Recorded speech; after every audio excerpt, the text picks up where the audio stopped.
Okay, I am never really sure if like this is properly going live and everything's working as it should. Facebook wants me to use my microphone and my camera. Well, no, because I'm using OBS. So I'm still very much getting used to a lot of this. I just did a little kind of test warm up video there. So have a wee look at that when you get a chance. I have got shared on my screen like I'm a pro. Maggio warm up D, and it looks as though it's actually tidying itself up a little bit because it was all quite blurry. I have got another video camera I can use. Look at that, it's crazy. Anyway, so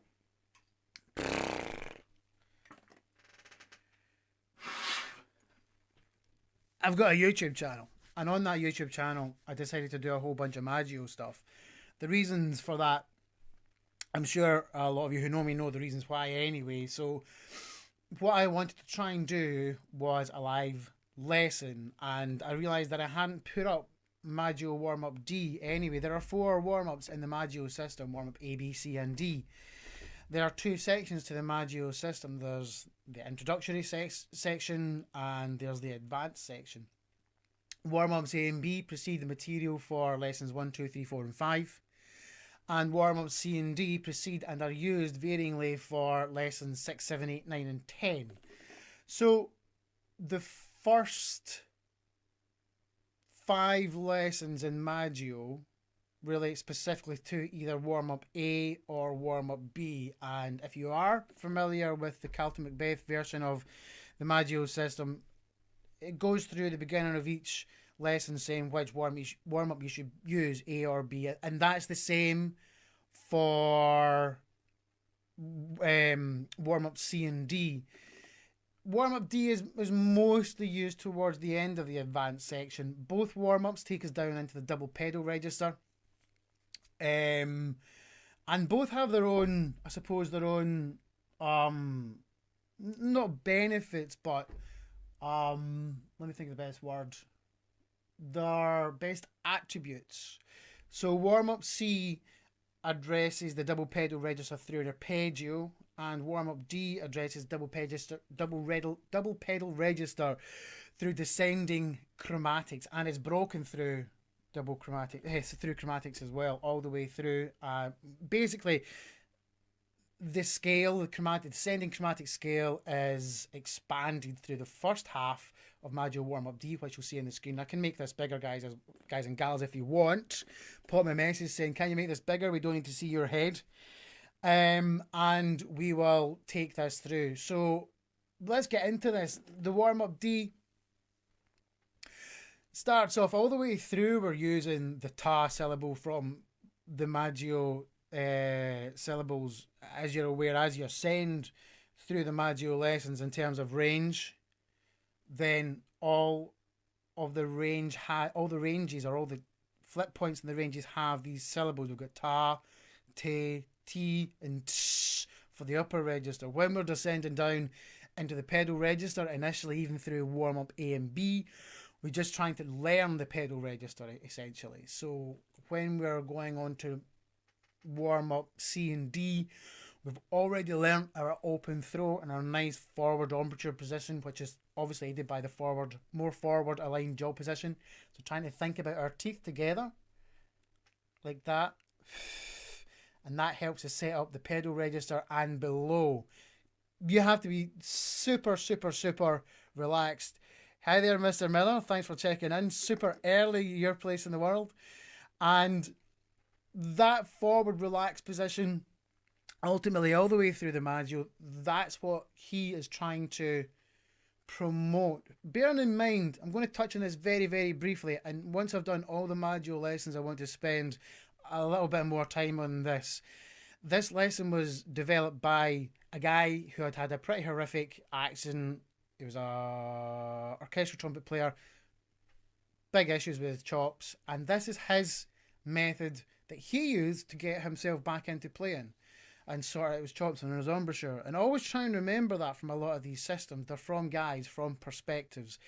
Usually a personal perspective that we've gone down, or they've gone down for a reason. And that's the same reason that I'm using this. It's like, if I put my teeth together, there's kind of some weird stuff going on there. And Ah. Yeah, and that's not a normal shape. And my top teeth are loose, etc., etc. I've done loads of chat in this before. That's not what this is about. All I'm saying, just very, very briefly, is that approaching this methodology and using this methodology to try and get a nice, comfortable, supported, balanced embouchure, I think, is the best way you can approach any of these things. All of these methodologies may work for some people better than others. Some people don't need them because they have a good natural setup as it is. Doesn't mean to say they're a natural trumpet player. They might just have a good natural accessible setup. So here we are. I got to get going because we've got family stuff planned today. It's already 9 minutes in. Let's do some playing. Right, I've just done the warm-up thing live. You can see in the screen here, I am going to make this actually slightly bigger just now. Let's just do this. At the beginning of warm-up D, we're starting on our C, going down a semitone, and then there's an up arrow, and then we've got our C, and down to our B again. So, there's also a little crescendo all the way through there on these two notes, two long notes, and then two long notes. The little up arrow, that is a device that is used in the Maggio technique, which denotes a nose breath. Okay, we don't remove the instrument from our face. We take a nose breath and then we carry on. Now, these are long notes with pauses on them, so I don't think it's about expending all the air. Now, I haven't been like massively schooled in all of this. I've had one lesson from Mike Lovett as an introduction to it, and I am by no means an absolute master in this. So this and all of the videos that I've got online are my journey through the Maggio system. And I'm always open for interpretations, corrections if you think I'm actually doing something wrong, and maybe even just ideas to talk about it and try it different ways. I've had that from a few of my students, and some of them have worked out better than the methodology and ideas and practices that I've been using with them. So this is very much from where I'm coming from on this. Now, there is no interpretation of time in this. I think this is about an air, it's about feeling, and it's about blowing. So let's do this, okay? So, nice breath in, nice full breath, blowing all the way through. We're just going to do this first bar, okay? Each of these pause bars, I take them as a little break, as a little rest, essentially. You can remove the instrument from your face and then reset, okay? Let me just pull this back down so you can see my lovely face. Okay. Oh, I can do that. Great, fantastic. How do I make that smaller? All right, let's just pull this back in. Oh, there we go. Learning as we go, guys. Learning as we go. Okay, let's just pull this back up a little bit out of the way. Oh, it's all gone crazy. Yeah, not very well practiced. Okay, right. So, nice full breath.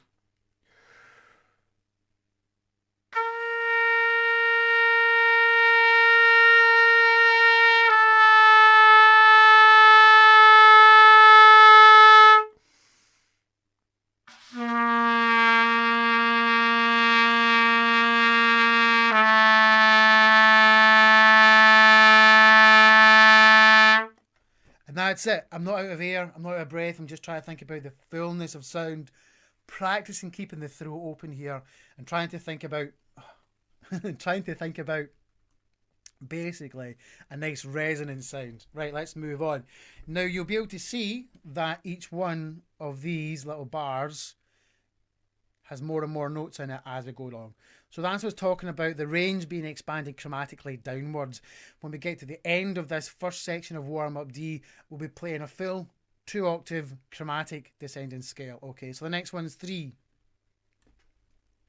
Let's make it smaller again so you can see my lovely face.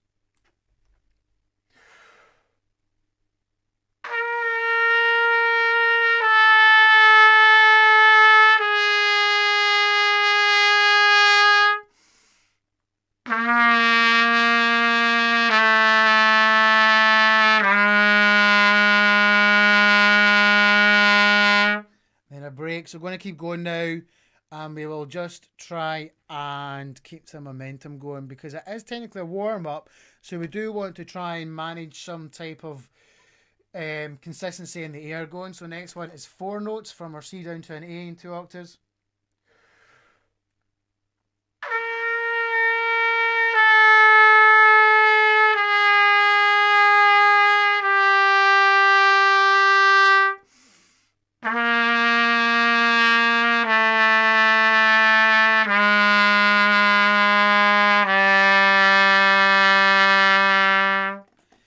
Right, so just keep chatting here. You can see that in the first 3 bars there, we've got these notes written as minims or whole notes if you're in the States or anywhere else that doesn't use minims, crotchets, and quavers. And now you see when we go into the second line, the notes have changed into minims or half notes. And I think this is obviously just to give the idea of moving a little bit quicker. We're using more notes with the same amount of air. We can still only use the amount of air that we've got inside us. So we're moving through these a little bit quicker. And this is obviously going to make sense because by the time we come down to the full double chromatic descending line, that's a lot of notes, especially going down into the pedal register, that we've got to manage the same amount of air. So we're learning as we're going along here. So now the next one is C down to A flat twice.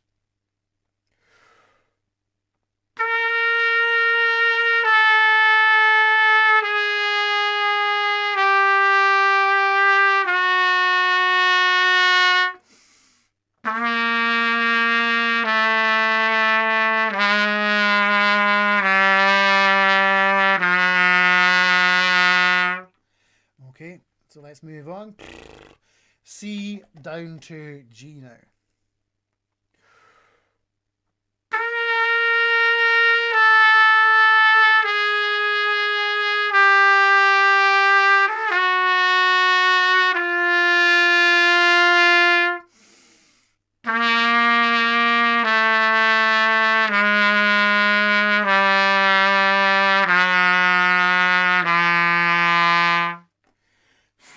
Okay, and C down to G flat now.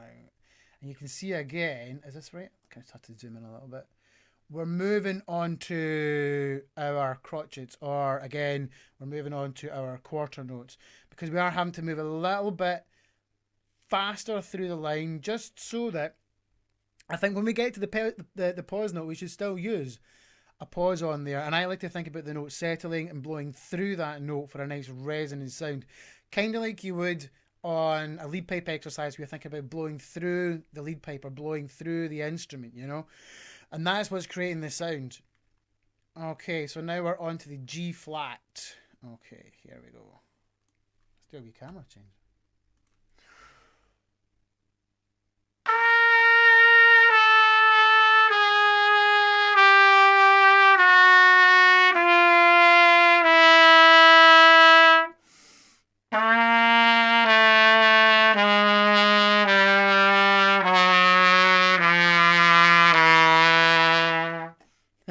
No point doing the camera change. You can't see because the PDF's in front of my face. Right, so let's zoom back in here again. Now, this is where we have a little change in the motif. And what we actually have going is the scale is broken. So we're over here now. The scale is broken between 4 lines essentially, but it's 2 lines of 2. So we go down, for example, in the second half of bar 3, C to F, and then we carry on. We rearticulate the bottom C without taking the break, without taking the instrument off our face, down to our pedal F, and this is our first of our pedal notes. We're blowing through all the way again. Again, that's what I think with the crescendo, the hairpin means. It's not necessarily about getting louder, it's about getting fuller. And when we rearticulate back up to the top C, when we're going to ascend even further down to our E and then pedal E, we must take that nose breath again. Okay, dokie. What I'll maybe do is, let's try this. If I put it back up that way, ooh, we can still see that. And if I change the screen, let's do this. So, oh dear. Editing. And now you can't see the one we're supposed to be using. Okay, let's just go back to the main camera. I thought I'd be all cool and techie there with actually flipping cameras, but yeah, it's not going to work, is it? Okay, so this is a CF and then CE.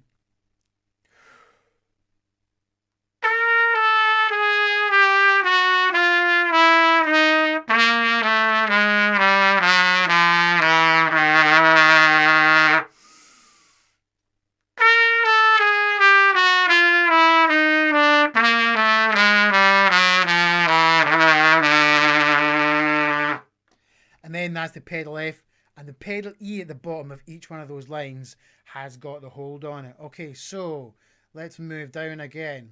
what I'm going to do is I'm actually going to scroll through on the Maggio, because that's where we are. And now you can see we've lost all of the written chromatics at center, and we just got the line. So just carrying down chromatically as such, we've still got the two lines. So the next one is C to E flat, and then C down to E flat. Okay, sorry. Yeah, what happened there?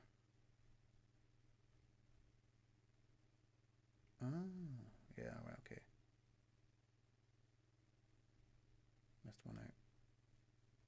G flat, C F, C F, E flat, and then a break.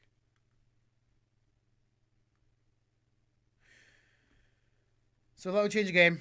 Just moving on to C down to E flat, breath, C down to E flat, moving all the way through. Okay, I don't know why that did that one there.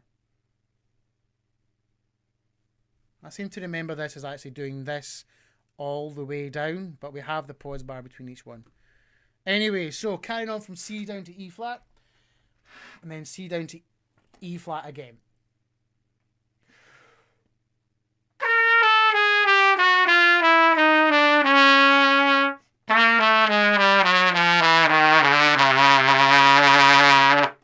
Okay, little break. Moving on now.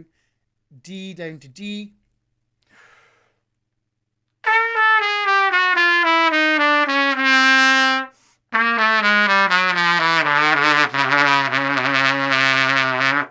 And if you are relatively well practiced in your pedal register, then you should be able to play certainly this first part of the pedal register down to our regular pedal C. Should be able to make this happen all the way down and be able to actually pitch our notes in terms of being able to hear them coming out at the correct pitch. Right. So this is D flat.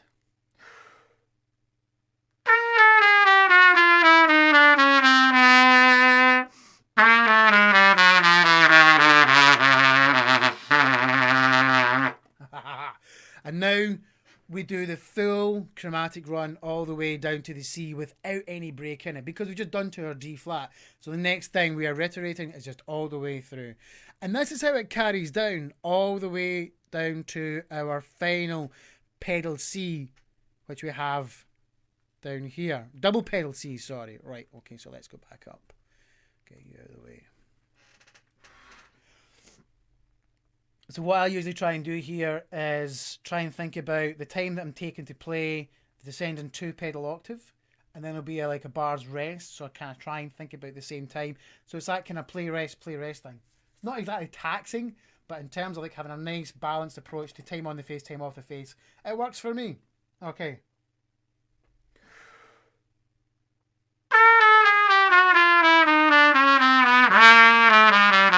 Ah, started wrong. Starting the bottom C. Oh no, that was right.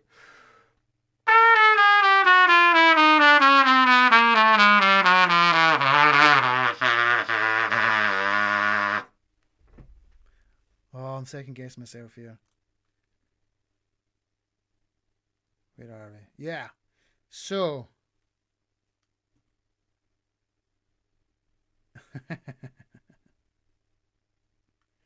we've done C. There we go, of course. So we've reiterated back up to the top C. See, this is why I do this stuff on YouTube. Or rather, this is why I do this stuff with my studio, and then I can edit it and edit all those mistakes. Let's just keep going. Oh my goodness. Live and loose, I think, was the word I used. So we've just done this one here. So we've just done, let me see if I can highlight that on Maggio. I can't get the thing back up. There we go, this one here. So we've just done here. Okay, this is what we've just done. So now we're going to move back down. Go and move through all these exercises here. All these bars, rather. So the next one we're going to do is the B. 2 octaves down to the double pedal B. Sorry, pedal B.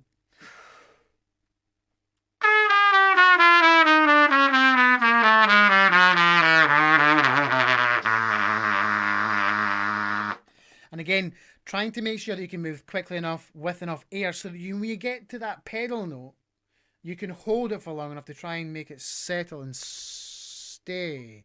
And I'm aware that my internet connection appears to be going a little bit wonky too. So let's just see what we can sort out about this. Okay, so now we're on to B flat down to our pedal B flat.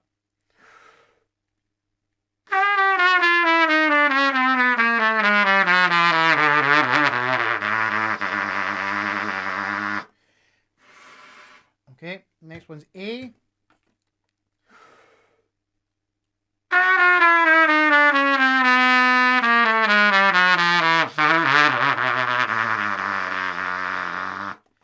Right, okay, so when we're playing these pedal notes that are below our regular pedal C, trying to think about our irregular fingerings. There are different schools out there that say we should play them all open, or you can play them with alternative fingerings. I think really whatever works best. For me, I try and play them with our lower set valve fingering, so like from C down to F sharp, which would be all three. I try and use that. Sometimes that pedal F sharp, or yeah, pedal F sharp doesn't really speak that well, so using second valve. I think it's more about trying to retain the embouchure. So this is now A flat.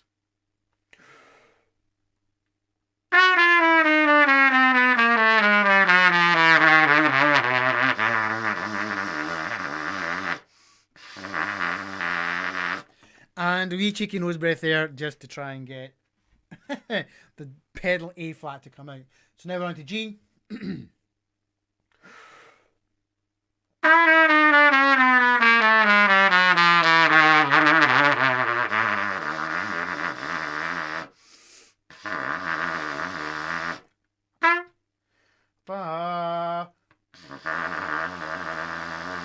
Wee note check there. So yeah, again, a little bit out with the tuning. Always something to try and think of. Right, let's just move this PDF down a little bit.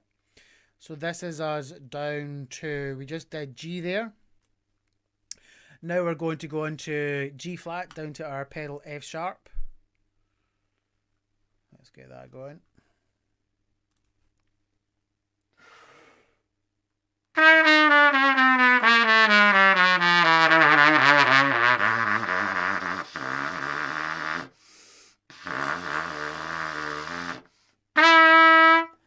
I don't think there's anything wrong with taking in a little extra breath there just to try and make sure that we're getting that fullness of sound down the bottom.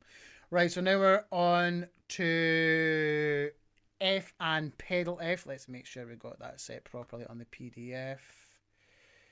F and pedal F. Let's move this down a little bit down here. That's not really working that well, is it? I have to address that. Maybe just put it right in front of my face. There we go.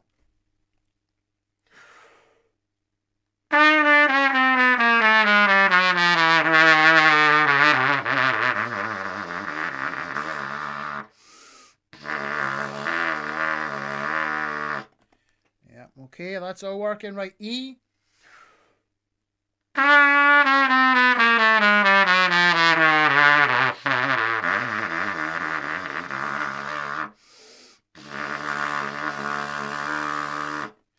Right, so let's zoom this just back up a little bit. So the next time we see this, hopefully, let's do the E flat one. Our E flat is this one here. Try and get a little bit closer just so you can see what the embouchure is looking like, okay? So this is E flat, double pedal.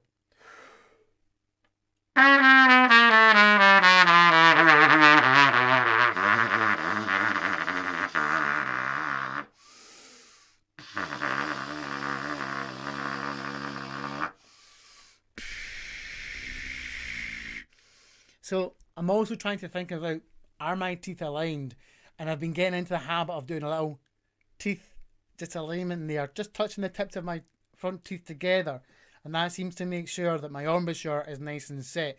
Now I can pretty much do this whole pedal register with my teeth closed as well. So for me, that is a good foundation and a nice reference point for having my embouchure in place for the whole register. Okay, now I'm not saying that the jaw doesn't move, and I'm not saying that our jaw doesn't move up and down, and maybe in and out a little bit as well. But in terms of having a good basic set, then for me, that works. Okay, so next we're on to D, which is here. Let's just shift this across. Will that shift? Oh, don't press that button.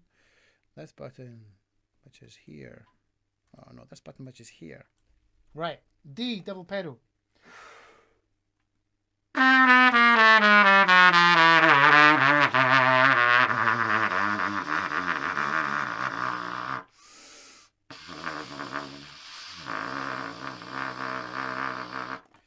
Okay, really getting down there now. D flat or C sharp double pedal.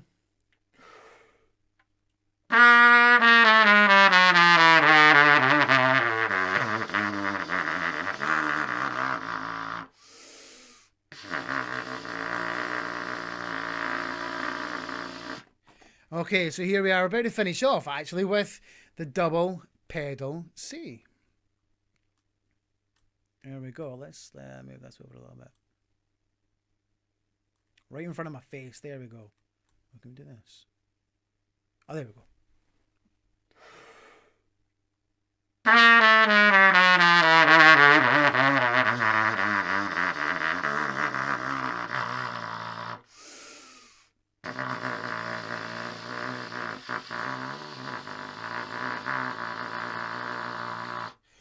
So that's it. That's warm up D. Now, close that off. We don't need that anymore. In terms of the double pedal register, there's a whole school of amazing trumpet players who go right down below the double pedal register, and that's something I've yet to explore. But in terms of the pedal register that we learn in the first part of the Maggio system, it just seems to me that the point of the double pedal register is to reinforce how relaxed we have to be with this forward embouchure. Now, we do have to implement a degree of strength might be the wrong word, focus might be a more positive word or more apt word in terms of our register, because when we do play up into the upper register or any part of the register from our bottom C upwards, trying to focus the air and trying to think about the corners, tongue position, jaw position, whatever way you want to get into it, we have to use energy, we have to do that, but trying to think about being as relaxed as possible in the approach to implementing all these other systems that we've got going on, I think is very, very important.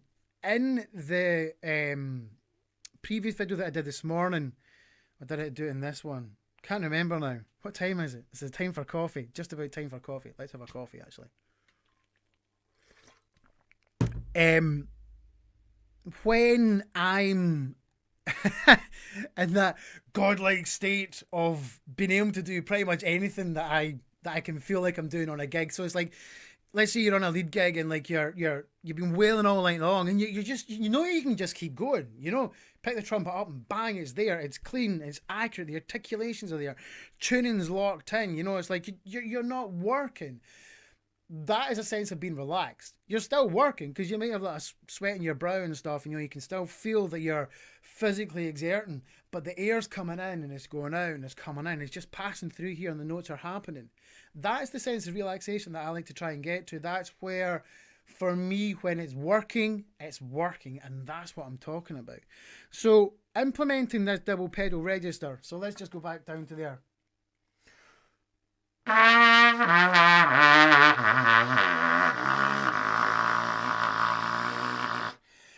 I'm not saying that when I'm playing into the ledger lines, that's what it feels like, because it doesn't, because everything's super loose here. When I'm playing up into the higher registers, and I'm sure many of you who are lead players who have got way better range than me and control and focus and articulation, etc., and flexibilities, you'll agree with me that, it's hard work. There's a degree of hard work out there that you have, there's a degree of hard work that we have to do to get this stuff to work out. So if we go up from a pedal register, say just even up to a top C.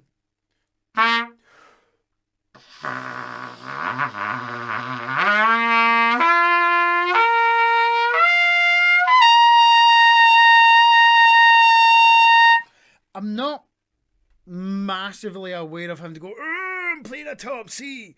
What I am aware of is that there's more resistance coming in here because basically the embouchure is nice and forward. Everything's aligned. The air is blowing a little bit faster, and I'm doing a whole bunch of things as you guys are doing as well, in terms of just like focusing together, and the tongue's moving a little bit in the mouth, it's moving upwards and forwards, etc. All that type of stuff is happening, so that's where the effort comes from. And I think in terms of blowing hard and blowing fast, there's a lot of work we have to do ourselves in terms of working out what that means personally and physically. So to go beyond there, like in a quiet scenario, so let's do this again. This would be great to watch back as well, because properly in the spotlight. So back from our double pedal C.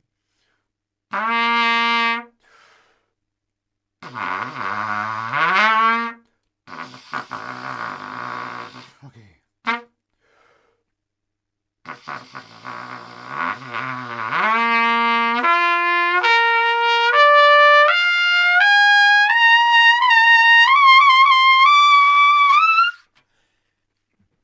And not trying to blow too hard.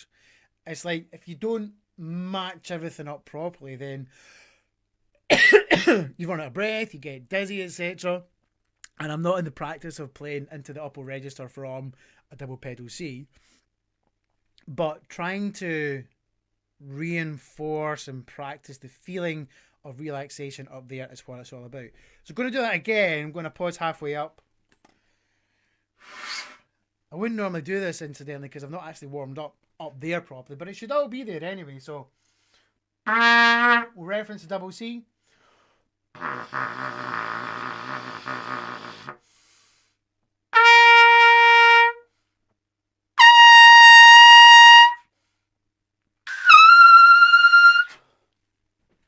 And it's there without really doing too much. So I'm just watching myself back in the delayed thing here, the delayed video to see what I look like. This is really, really interesting. And this is not interesting for you because you're just watching me watching myself. So I think when we get up there, trying not to blow too hard is really what it's all about. And the Maggio warm-up D is really about learning that relaxed feeling that's going on there. So I've gone on for too long. Let's see, 35 minutes. That's actually not bad. Like when I do these things for the actual YouTube lessons, they're 35, 40 minutes long anyway, and I have to chop them down. The warm-ups themselves are a lot shorter. When I get this onto YouTube, I'm going to have to edit it down because there's a lot of stuff on here that is not really, really relevant. But just to say, thanks for watching, the people that have dipped in. I've watched the counter go up and down. This one is like the best chances, or this is the best, I suppose, live video I've done yet. And I love that I can see and change cameras, even though it's kind of not really that relevant because they're the same profile. But when I had the PDF up on the screen, it didn't work because it blanked out my face. Maybe I have to do a better way of doing that. Maybe I have to be the one that's kind of superimposing the PDF. I'll work on that as well. So thanks very much for watching, folks. Any questions about the Maggio stuff, just, man, pop them out to me. Like I said earlier on, I am approaching Maggio from a student's point of view. I am by no means a master. If you want to get lessons from someone who is a Maggio master, go and speak to Mr. Mike Lovett.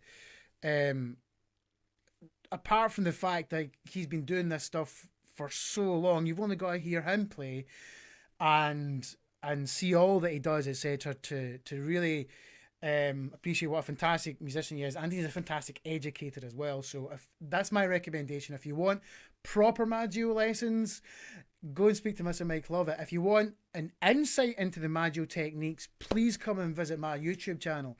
I have got now all 4 of the warm-ups up, warm-ups A, B, C, and D. I've got lessons 1, 2, 3, 4, 5, 6, and 7 up. Lesson 8 is going to be done very, very soon now that I've got warm-up D in place. And from here on, after this, I'm going to be looking at some different techniques. But I hope you enjoyed that. I'm looking forward to see how this plays out.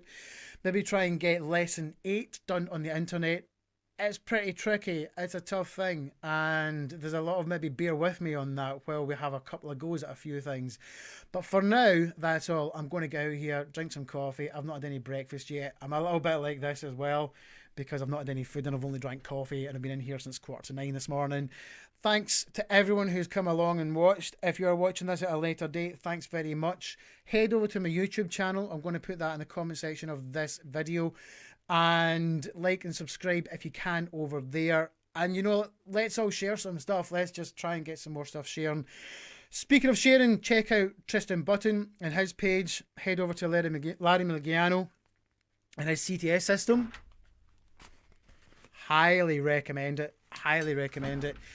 And geez, you know, all you guys out there, thanks very much for hanging in and sharing your own content. I've loved watching what you've been doing. And that's it. Enjoy the rest of the day, guys. Have a good weekend, and I'll see you again on here soon. Bye-bye.